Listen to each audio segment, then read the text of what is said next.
Hello everyone, कैसे हैं आप सब लोग। आई होप आप सब लोग अच्छे होंगे।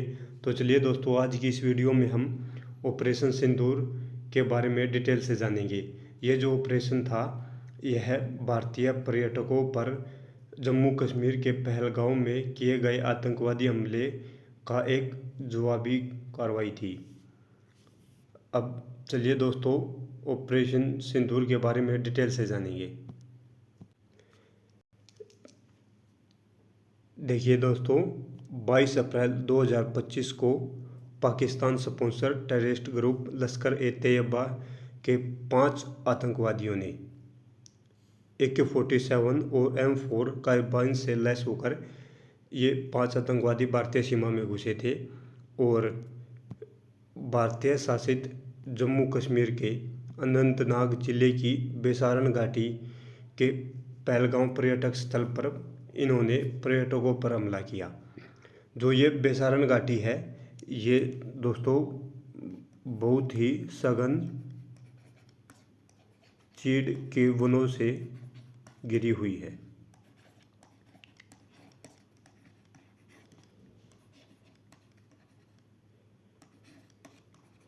और इसी वनों का सहारा लेकर ये जो आतंकवादी थे, ये पर्यटकों पर हमला करने में सफल हो गए थे।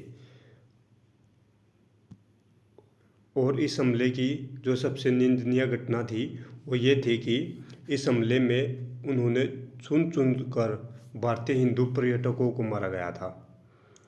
इस हमले में कुल 26 पर्यटक मारे गए थे, जिनमें से 24 हिंदू भारतीय पर्यटक थे और एक नेपाली पर्यटक था। और इसके साथ में एक कश्मीरी टूरिस्ट गाइड सैयद आदिल हुसैन भी पर्यटकों की रक्षा करता हुआ मारा गया था।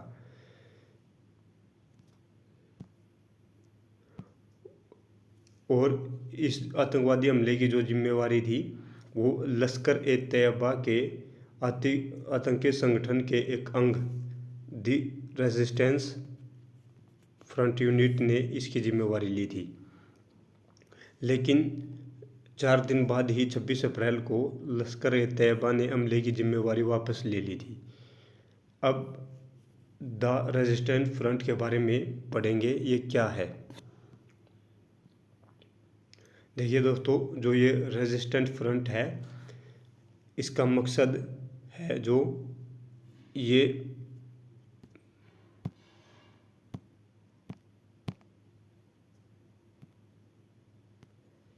इसका मकसद ये था कि जो 5 अगस्त 2019 को भारत सरकार द्वारा जम्मू कश्मीर को जो पूर्ण राज्य का दर्जा दिया गया था और जिसमें आर्टिकल 370 और आर्टिकल 35A को जो ख़त्म कर दिया गया था, उसके विरोध में इन्होंने अपना विरोध प्रकट किया था। और जो ये आर्टिकल 35A है, ये भारतीयों को कश्मीर में बसने और वहाँ पर ज़मीन खरीदने और बसने के लिए सक्षम बनाता है। इसलिए जो द रेजिस्टेंट फ्रंट है, उन्होंने भारत सरकार के इस फैसले का विरोध किया था।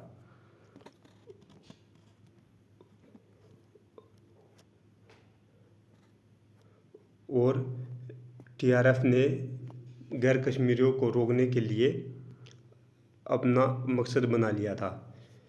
इस हमले के बाद भारतीय प्रतिक्रिया क्या थी।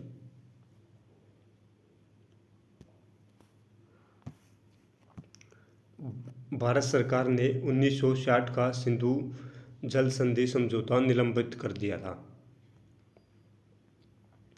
और इसके साथ ही भारत सरकार ने पाकिस्तानी राजनयिकों को देश से निष्कासित कर दिया और साथ में पाकिस्तानी पर्यटकों को जो भारत में अपने मेडिकल के लिए इलाज करवाने के लिए आए थे, उन्हें भी देश से जल्दी जल्दी निकलने का आदेश दे दिया था। और इसके साथ ही भारत में पाकिस्तान के सभी एयरलाइंस को भारतीय हवाई क्षेत्र का प्रयोग करने के लिए मना कर दिया गया था।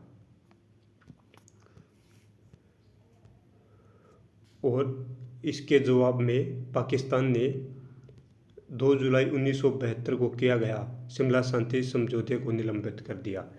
देखिए दोस्तों, जो ये शिमला शांति समझौता था ये 1971 के भारत पाक युद्ध के बाद किया गया था,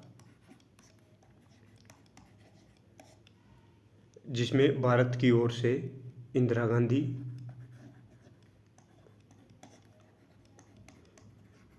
और पाकिस्तान की ओर से जुल्फिकार अली भुट्टो ने इस संधि पर हस्ताक्षर किए थे।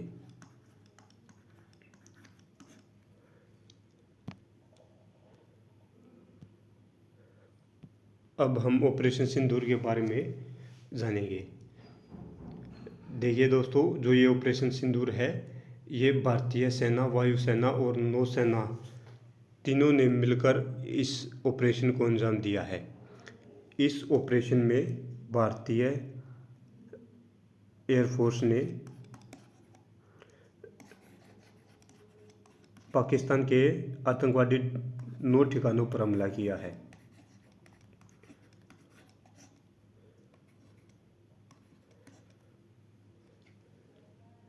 जो ये 9 ठिकाने थे ये जैश ए मोहम्मद, लश्कर ए तैयबा और हिजबुल मुजाहिदीन आदि आतंकवादी संगठनों के ठिकाने थे।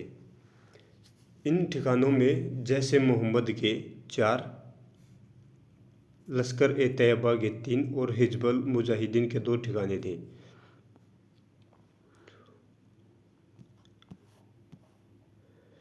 ये जो 9 ठिकाने जहाँ पर हमला हुआ है वो एक एक करके नीचे लिखे हुए हैं। जो ये फर्स्ट जो ठिकाना था वो था मरकाज़ सुबहानल्लाह भावलपुर में। इन जो 9 ठिकाने हैं इनमें से पीओके के अंदर 5 है और पाकिस्तान के अंदर 4 ठिकाने थे।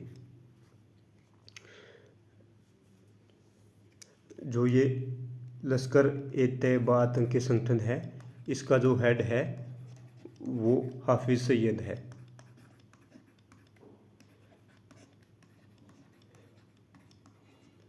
और 2010 के अंदर यूनाइटेड नेशन ने इसे ग्लोबल टेररिस्ट डिक्लेयर कर दिया था।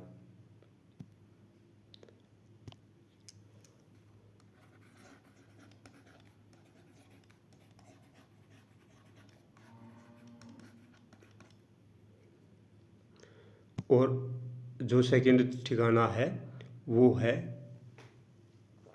सरजल, एक जगह है पाकिस्तान में जो जैश ए मोहम्मद का ठिकाना है। और मरकाज़ अब्बास कोटली ये भी जैश ए मोहम्मद का ठिकाना है। और सैयदना बिलाल कैंप मुजफ्फराबाद ये भी जैश ए मोहम्मद का ठिकाना है। जो ये 5th जो ठिकाना है मरकाज़ तैयबा मुरीद के ये जैश ए मोहम्मद का हेडक्वार्टर है।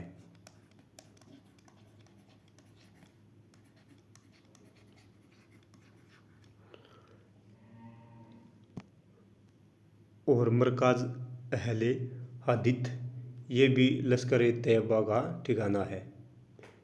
और सवाई नल्ला कैंप मुजफ्फराबाद ये भी लश्कर ए तैयबा का आतंकवादी ठिकाना है। जो लास्ट के 2 ठिकाने हैं ये हिजबुल मुजाहिदीन के ठिकाने हैं, जिनमें महमूना जोया सियालकोट और मस्कार रहील सईद ये हिजबुल मुजाहिदीन के ठिकाने हैं।